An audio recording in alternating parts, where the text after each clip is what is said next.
Good morning students. आज हम आपको हिंदी में पार्ट 2 पढ़ाएंगे, जिसका शीर्षक है धाय माँ पन्ना। धाय माँ का नाम इतिहास के पन्नों में स्वर्ण अक्षरों में अंकित है। ये इनका नाम स्वर्ण अक्षरों में अंकित क्यों है, आपको पता है? अच्छा, मैं आपको बताती हूँ। इनका नाम स्वर्ण अक्षरों में इसलिए अंकित है क्योंकि इन्होंने राष्ट्र की भक्ति के लिए, देश की भक्ति के लिए इन्होंने अपने पुत्र का बलिदान कर दिया था। इन्हीं बलिदान की कहानी इनके इस पाठ में बताई गई है। अब मैं पढ़ती हूँ, आप लोग सुनिएगा। चित्तौड़ मेवाड़ सदा से वीरों की भूमि रहा है। इस वीर भूमि के राजपूतों ने कभी किसी विदेशी ताकत की अधीनता स्वीकार नहीं की, वरन सदा अपनी मातृभूमि की स्वतंत्रता के लिए उनसे लोहा लेते रहे और अपने सिर को ऊंचा रखा।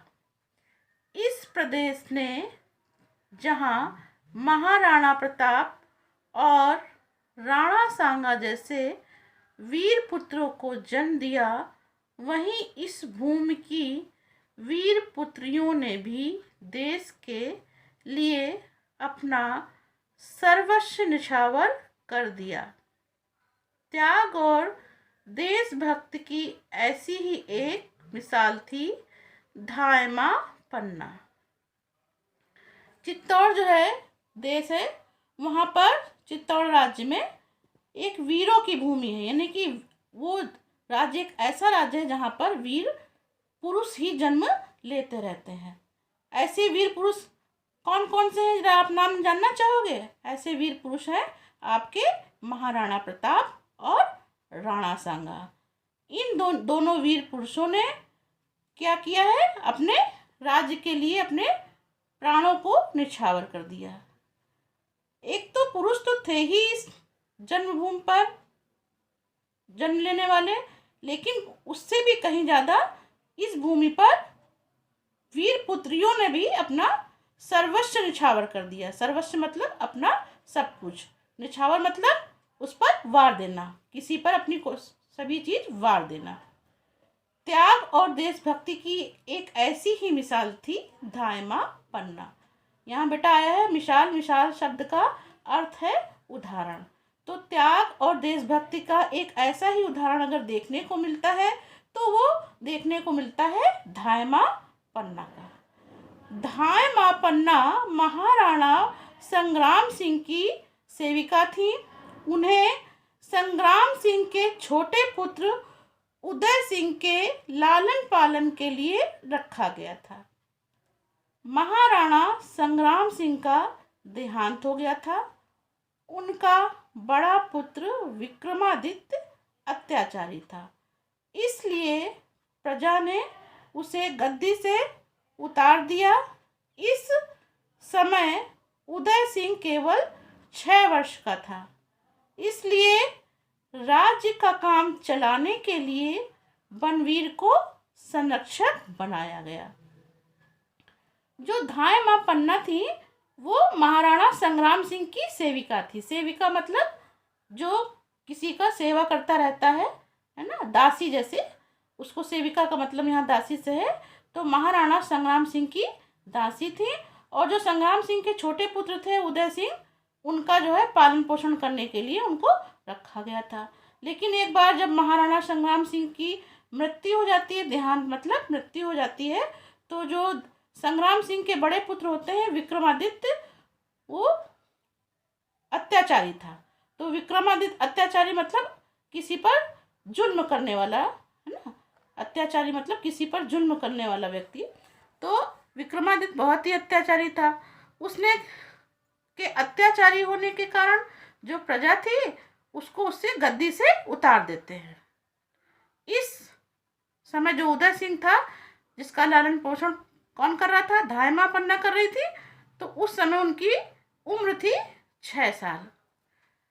इसलिए राज्य का काम चलाने के लिए बनवीर को संरक्षक बनाया गया। संरक्षक मतलब किसी चीज की रक्षा करना, ठीक है, देखभाल करना किसी चीज की।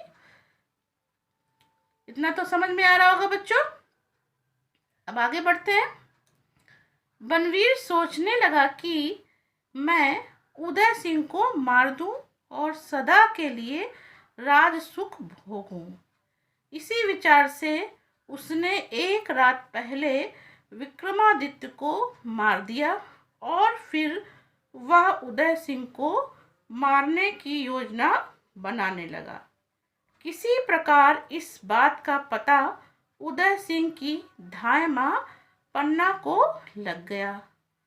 उसका अपना भी एक पुत्र था जिसकी आयु उदय सिंह के बराबर थी। राजवंश को बचाने के लिए वह अपने बेटे का बलिदान करने को तैयार हो गई। उसने झटपट एक विश्वासी सेवक के साथ उदय सिंह को वीरा नदी के पार भिजवा दिया और कहा कि प्रतीक्षा करना, मैं शीघ्र ही आ रही हूँ। अब उसने उदय सिंह के कपड़े और गहने अपने पुत्र को पहना दिए और राजपुत्र उदय सिंह के स्थान पर लिटा दिया। इसमें इस पैरे में बेटा ये बताया गया है, जो बनवीर संरक्षक था तो वो ये सोचने लगा, जो संग्राम सिंह का छोटा पुत्र उदय सिंह था, कि मैं इसको मार दूं। बनवीर जो है अपने मन में ये विचार लाने लगा कि उदय सिंह को मार दूंगा तो मैं राजसुख भोगूंगा। इसी विचार से उसने पहले जो संग्राम सिंह के बड़े पुत्र थे विक्रमादित्य को वो मार देता है। उसके बाद वो जो है उदय सिंह को मारने की योजना बनाने लगता है। उदय सिंह को मारने की जब योजना बनाने लगता है तो इस बात का पता पन्ना धाय को चल जाता है। जब पन्ना धाय को इस बात का पता चल जाता है तो पन्ना धाय का एक अपना पुत्र होता है और जिसकी आयु उदय सिंह के बराबर थी। मतलब उदय सिंह की उम्र 6 वर्ष थी लगभग पन्ना धाय के पुत्र की भी उम्र 6 वर्ष की थी। तो राजवंश को बचाने के लिए धाय माँ ने क्या किया, बहुत बड़ा बलिदान किया। अपने पुत्र का उसने बलिदान कर दिया। कैसे किया, जब वो जान गई कि उदय सिंह को मारने के लिए बनवीर वहां आने वाला है, तो धाय माँ पन्ना ने उदय सिंह के कपड़े और गहने अपने पुत्र को पहनाकर जहां पर राजपुत्र उदय सिंह सो रहे थे वहीं पर जाकर लेटा दिया। आगे की कहानी मैं आपको अगले वीडियो पर बताऊंगी।